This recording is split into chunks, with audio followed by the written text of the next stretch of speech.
Welcome to Vlogmas 2019 with me, Talia from Talia's Nail Tales. That's right, you guys. Every single day in December, you're going to have a video from me leading up until Christmas.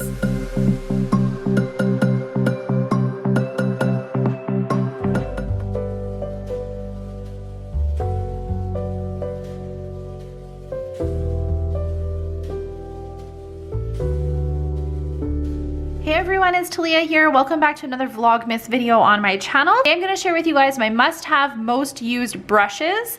I'm also going to throw in a couple tools that I use all the time in the nail studio as well. Disclaimer right off the bat, yes, my brushes are dirty. I will clean them right before I use them on clients. I tend to not spend a ton of time cleaning my brushes and stuff after clients, and I know I'm going to get comments about them being dirty. They are clearly well used and well loved brushes. So for the most part, we are going to focus on gel brushes in this video, but I am going to organize it so that you can find the different section that pertains to you. Now, keep in mind, I am a self-proclaimed brush whore. I love brushes. I love checking them out whenever I go nail shopping, online, anything.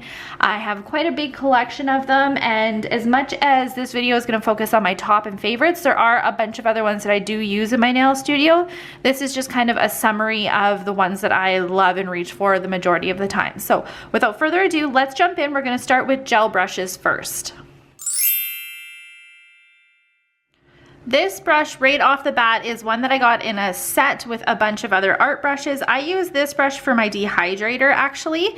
It is from the Cena brand.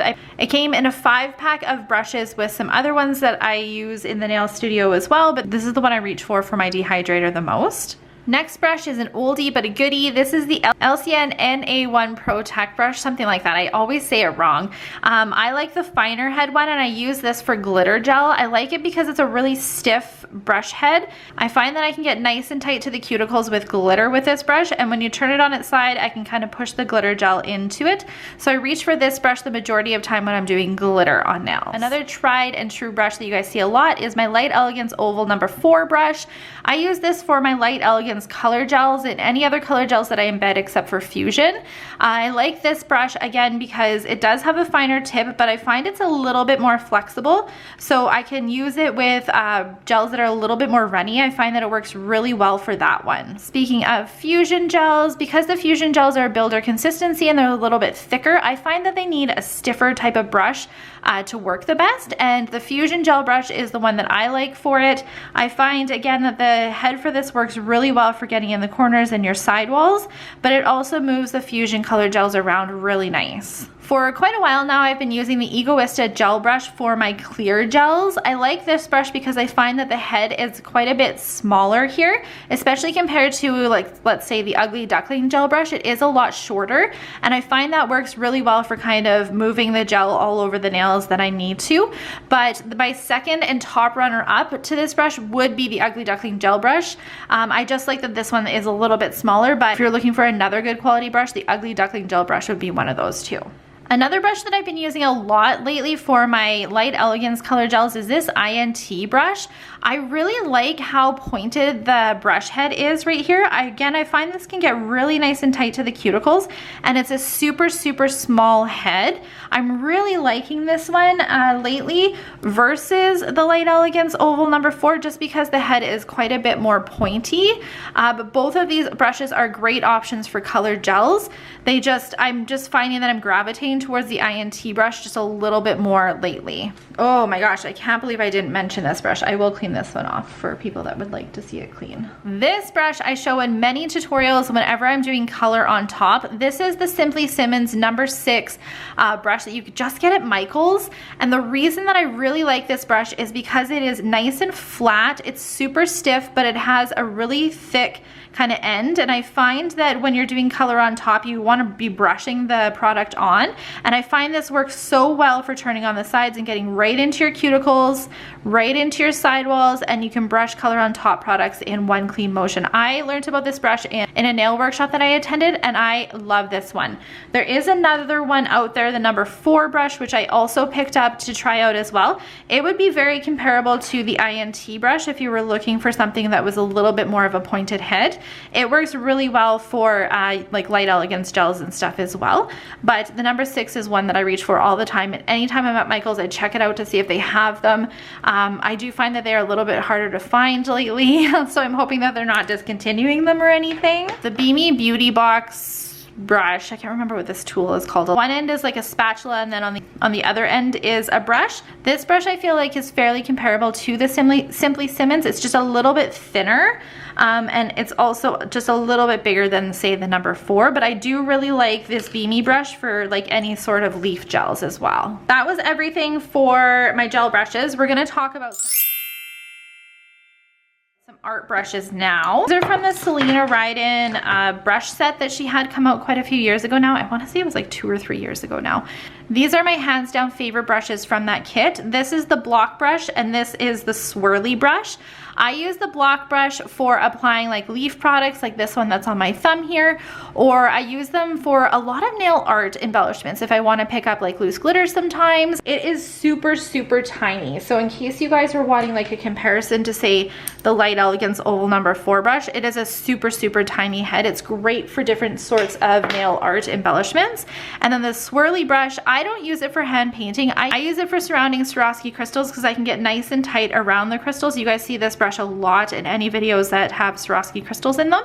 Oh, sometimes I like to use this brush for cuticle work as well if I've got like a tight cuticle that I need to get something in. But generally I don't use it for art. I use it for those main purposes. For art though, these are probably my 2 top brushes. These are the detailer brushes from Ugly Duckling. This is detailer number 1. This is detailer number 2. If you're looking to pick between the 2 of them, I would recommend detailer number 2. It's great for doing any sort of fine line work that you might have to like drag versus like the detailer number 1 brush, which is really good for like detail work. I do really like this brush for doing any sorts of line work. And lately Clear Jelly Stamper has been coming out with art brushes as well, and this is one that I really like that they came out with. This is a similar brush to the detailer number 2 brush. It's just a little tiny bit thinner and not quite as long, but I do really like this brush for detail work and art as well. I tend to use this brush a little bit more for, let's say, glitter artwork or foil artwork or anything like that. I completely forgot to film about this pink brush right in the middle here. This pink brush is also from Clear Jelly Stamper, and it is their cleanup brush. I love this brush for cleaning up any sort of gel artwork that I need to, or even doing like swipes if I'm doing different type of nail art. It's a really stiff, short brush, and it works fabulous for any sort of cleanup. This lately has been my favorite water painting brush. It is a Winsor & Newton Cotman 111 round brush. You pick these up again at Michael's. I find this brush works so well for watercolor painting on nails.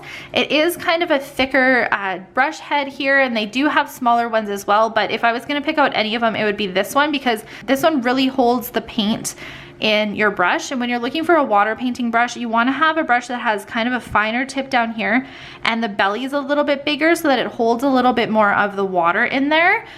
So that when you're painting, it kind of disperses it evenly. So I use this brush a lot for hand painting watercolor, as well as for stamping watercolor, where I just want to kind of fill in the stamp. This is my top watercolor brush. Sticking on the watercolor train, this is from Wildflowers, and it is their water brush. It's one of those plastic watercolor brushes where you put water in the end here, and then when you squirt it, when you push it, water drips out. I tend to use this a lot for dropping water into my color palette before I even start painting. That's the main purpose that I use this for, but because it does have a really fine tip at the end, you can definitely use it for the filling in stamping or some detail work, but it is kind of a big head, so it is hard, I find, to get detail work versus this brush over here. You can get these sorts of brushes on like Amazon and stuff though. This is the Prima Marketing brushes, which is my favorite brand for watercolor paints, and you can definitely find brushes like this. Just if your only main purpose is to drop into water, you can definitely find inexpensive versions of that as well. I do want to share one tool with you guys that it is a hands down must have. This is from Ugly Duckling. I'm not entirely sure if they make this anymore, but it was their Ugly Duckling dotting tool, and it is a double-ended tool. So there's a medium head and a pointy head on this end here. If they don't make this anymore, it's okay, because all I'm trying to get at here is that a dotting tool is something that I use all of the time in my nail studio. I do apply the majority of my color gel product with a brush, but sometimes I do like to get into my cuticles with a dotting tool, or if I've got a little bit of gel on the skin or cuticle, I can use this to kind of wipe it away. I use a dotting tool to push around crystals. There's so many different things that I use a dotting tool for, and if I can't find this one for you guys, I will link some on Amazon that would work just as good. The main thing that you want to look for is a super fine head, because that is the one that I find that I use the most. Thank you guys so much for taking the time to watch this video. I hope it helped those of you out there who are interested to know my top brushes that I use in the nail studio, as well as a couple other tools. Make sure you're following me on all of my social media. Stay tuned tomorrow for another video from Sarah and I, and then 2 days from now I'll continue this Vlogmas series. See you guys in my next video. Bye!